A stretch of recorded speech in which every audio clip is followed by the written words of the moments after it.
Ladies and gentlemen, I am Sherman D. Manning. That's Manning, in case you didn't know. And I am the author of The Truth About O.J. Simpson, Race, Class, Money, and Justice. Sherman D. Manning, the author of The Truth About O.J. Simpson, Race, Class, Money, and Justice. Listen to me. I am very, very glad that I am an American. I think America is the greatest country on the face of the planet. And I don't care what Donald or any of these other buffoons say. I'm glad to be an American. I really am. I am glad to be an American. I think President Barack Obama has done a tremendous job facing the odds with which he has been faced, the obstruction that he has been faced with the Republican Party that wanted him to fail from day one, that met the night of his election and had a meeting with all of the bigwigs of the party, past and present, including that racist buffoon Newt Gingrich. And they met to try to figure out a way to obstruct this president and to aid and abet his demise. Faced against that backdrop, President Obama is the greatest president on the face of the planet, period. Hands down, period. And I'm glad to be in this country. Ladies and gentlemen, all hands on deck. It's time to get together and begin true citizenship and begin to ameliorate the race problems in this country. Every time something racial takes place, everybody wants to talk about the president should start a conversation about race. If there is to be a conversation, that conversation does not need to begin in the White House, but it begins in your house and in my house. The president is the president of all of America, not the president of blacks in America. And so let's quit putting that burden on his shoulders. If his last year is to be successful, we have to continue to allow him to preside over this country against dangers seen and unseen. We have to pray for his success. We have to support him. And let's do something about gerrymandering. Gerrymandering is when a district is drawn up to assure that a certain party wins, basically. It's manipulating, it's monopolizing. It's like drawing a circle around certain neighborhoods. For instance, if I wanted to win District 5, and I knew that District 5 had a lot of whites who perhaps would not vote for me. Gerrymandering means that I would turn around and redraw the district, skipping certain neighborhoods, going around certain other neighborhoods, so that 90% of the people in my district now are black, which increases the chance that I will win by perhaps 80 or 90%. That's what gerrymandering is all about. It's redrawing the maps. And the Republicans, because of President Obama and health care, and Obamacare as they call it, have engaged in gerrymandering. So the answer is simple. We don't need a protest. And I'm not against Black Lives Matter. I'm with them in spirit, I'm with them in heart, with them in mind, soul, and even in money. But for these politicians, and they're not politicians, they're politricians, they're tricksters who have engaged in gerrymandering, we don't need a protest, okay? We don't need to hoop, we don't need to holler, we don't even need to pray about it. Just vote them out of office.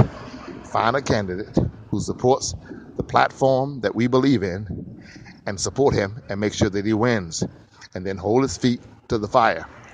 And if he does not do what we expect him to do and what he has promised to do, then we will send him packing also. And we will continue to send politicians packing until we get guys in office who will act upon the things that benefit us, the people who have elected them. It's not rocket scientists. It's not rocket science. It's easy. It's easy.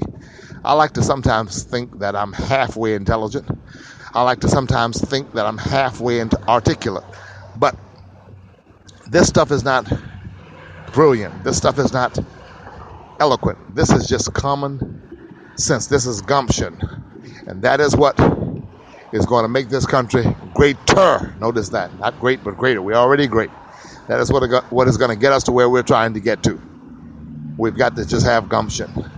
We've got to just use common sense. Let me tell you what I saw this evening. This evening I was talking with my daughter in Atlanta, Georgia. And as I was talking with her, I was passing by USC frat houses. And I saw perhaps 30 or 40 white guys. I started to take photos, but I didn't want them to think anything weird was going on. 30 or 40 white guys gathered around in the front yard of their frat building or house. In the front yard, outside now. And keep in mind, most of these students are 18, 19, and 20. Almost none of them are 21, okay? And these guys had kegs of beer and loud music blaring. And I thought about how if you talk to most white people in this country, they'll tell you that black people are loud and that we get together and we party and act a fool. But these guys were acting a fool. And I guarantee you that by now, they're turning cars upside down. They're burning the neighborhood down. And these are all white kids at USC. Now, I'm biased in favor of USC because USC has done a lot for me. And I like USC. But I'm simply telling you, that is another example of the bias of the media. Every time they show you, every time you hear them say poverty, they'll show you a black face. If they say crime, they'll show you a black face. Thanks to the American media, black men and crime are linked together like peanut butter and jelly. We've had a number done on us, and we need to fight this. We need to change this, and we can only do it if we come together as one. And let me say this to my folks, to African-American men and women, let's speak English. Away with it. And I'm not Bill Cosby hollering, pull your pants up and trying to embarrass you in front of white folks and make myself look good to them. That's not what I'm doing at all. I love you. I love all of my people. Black, white, dark and light. And I especially love my tribe. I love the folk who look like me. I love those who grew up in middle-class neighborhoods, as did I. I love those who grew up in poverty. I love those who grew up wealthy. I love my folks, and I'm not trying to embarrass us. I'm simply saying if we want to advance ourselves, if we want to be taken seriously, we have got to first and foremost speak English, not any other. And I know the name they tried to give a certain kind of broken English, but I don't support that. And I don't support that name. It starts with an E. I'm not even going to articulate it. And the reason I don't support that name is because when you see white folks on Jerry Springer who cannot speak English, who talk like, they don't have a name for that. But when it comes to black people, the media will invent a name.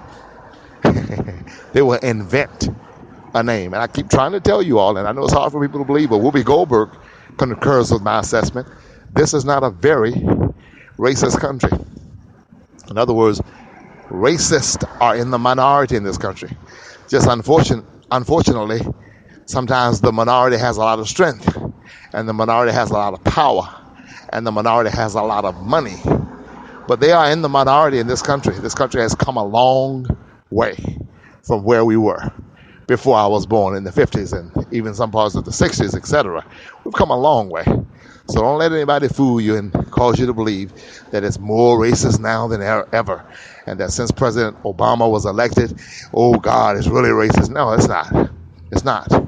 Obama's election exacerbated the hatred and the vitriol of those who are already racist. And they simply became more vocal. Trust me, it would not be pragmatic. It would not make sense to say that the country became more racist after President Obama. This is what the Republicans want you to believe, but you got to remember who elected him. You did. Black folks, white folks, Hispanic folks. And then ask yourself, have you become more racist? I'm pretty sure the answer is going to be no. No, the country has not become more racist, nor has it become more divided. Those who are racist and who want to divide just became more vocal because their racism was exacerbated when the American people told them a no confidence vote, saying we elected him and we're going to re-elect him.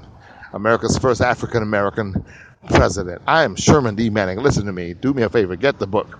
Do yourself a favor, rather. Get the book.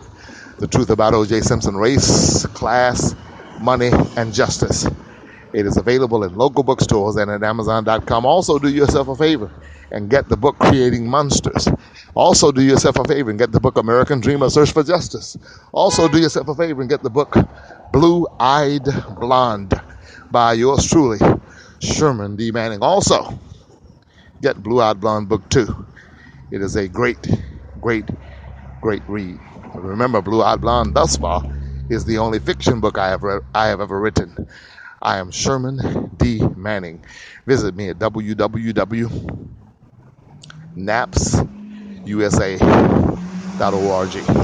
That is www. N as in needle, A as in apple, P as in Paul, S as in Sherman, R as in real, USA. Dot O. No. I'm sorry. The R as in real was wrong. NAPSUSA.org. NAPSUSA.org. Now, let me clarify that because I said it wrong 3 or 4 times, but I'm walking and talking. It's NAPS, plural. N as in needle, A as in apple, P as in Paul, S as in Sherman, USA.org. Let's try it the last time. www. N as in needle, A as in apple, P as in Paul, S as in Sherman, USA.org. NAPSUSA.org. Get the book, The Truth About O.J. Simpson, Race, Class, Money, and Justice. Listen, God bless you. Keep hope alive.